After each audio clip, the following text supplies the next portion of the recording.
Welcome students. Today in this video we will discuss the poem A Grammarian Funeral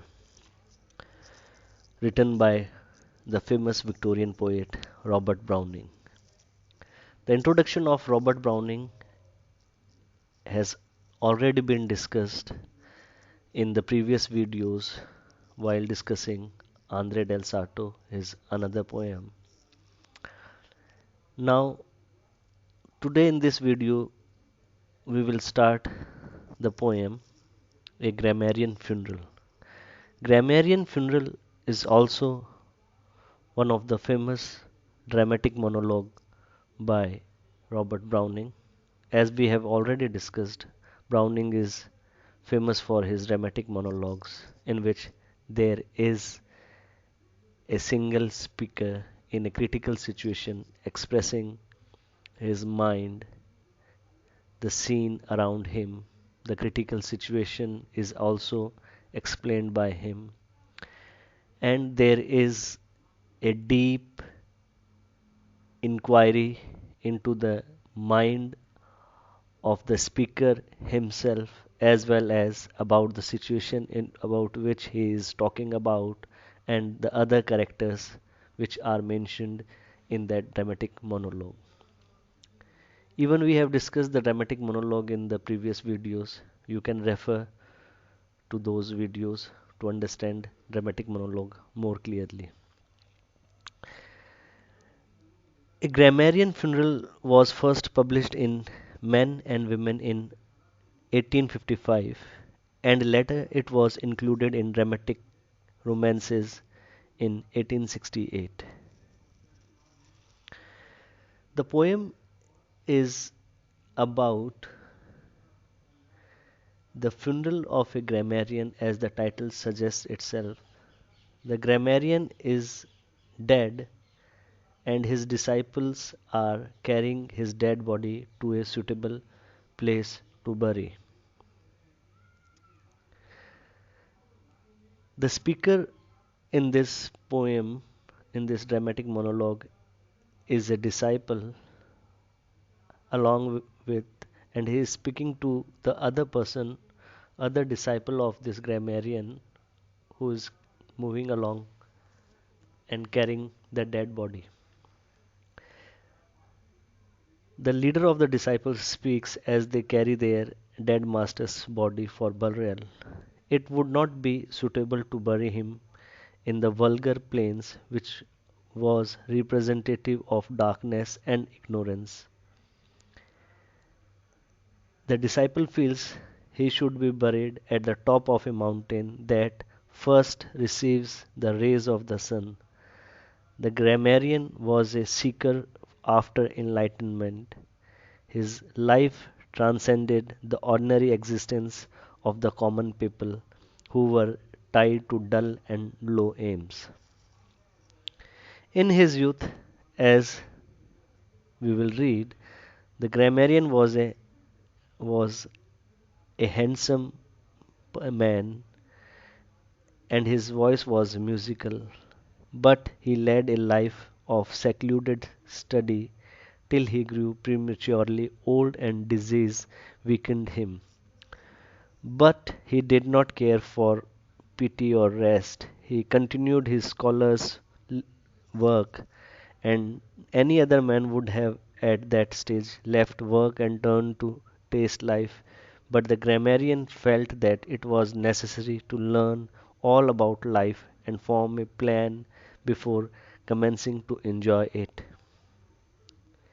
The grammarian devoted himself to learning and trusted God to find some use for his knowledge. He said that dogs and apes are confined to now, but man has eternity. Ravaged by painful disease, he still refused to rest. He attacked his books with even greater zest than before. He trusted God to perfect his life in the hereafter. He wanted no earthly reward which would discount heavenly gain. Low men pursue low ideals and achievement. This man had such a high ideal that it could hardly be visualized before he died, but he was sure of being rewarded in heaven. With death at his throat, he labored at grammar and solved several problems. His proper place of burial is the high mountain top where the funeral party has now reached. It is place where meteors are seen, clouds are formed, and lightning flashes. There he should rest, while storm brings joy and the dew brings peace. There he will rest, though, though living or dead, his loftiness was beyond the comprehension of the common masses. So, in this poem, we will see how disciple regarded their master, how they see his life, and what they want for him after his death. A grammarian's funeral is a long poem written in the form of dramatic monologue. The form, as we have seen already, most suited to Browning's genius. The poem but characteristically opens at a critical juncture. The occasion is the funeral of a grammarian. The pall-bearer are his disciples. It is the moment for the leader of the disciple to dilate upon the life of the grammarian. Thus, we get a glimpse into the ideals and the way of living of a character. Intellectual analysis is present, and the grammarian's figure assumes shape through the speaker's words.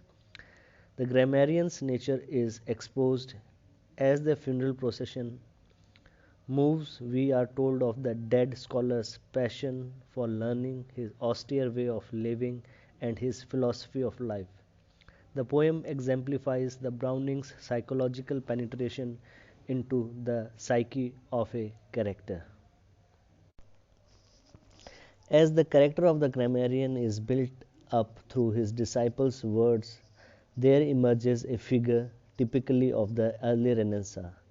A scholar of the early 15th century was devoted to study and research, impassioned by the craving for learning, and willing to forego all comforts in the cause of scholarship. The grammarian epitomizes those steadfast scholars who, through their devotion of and drudgery, made the later Renaissance possible. Thus, the poem illustrates Browning's technique of describing a character as a typical product of an age and environment. In the process, the features of that age are invested in the character, making him seem to be a historical personage. So, this is the introduction of a grammarian's funeral. If you have any queries related to this, you can ask me directly, or you can write your queries in the comment box. Thank you.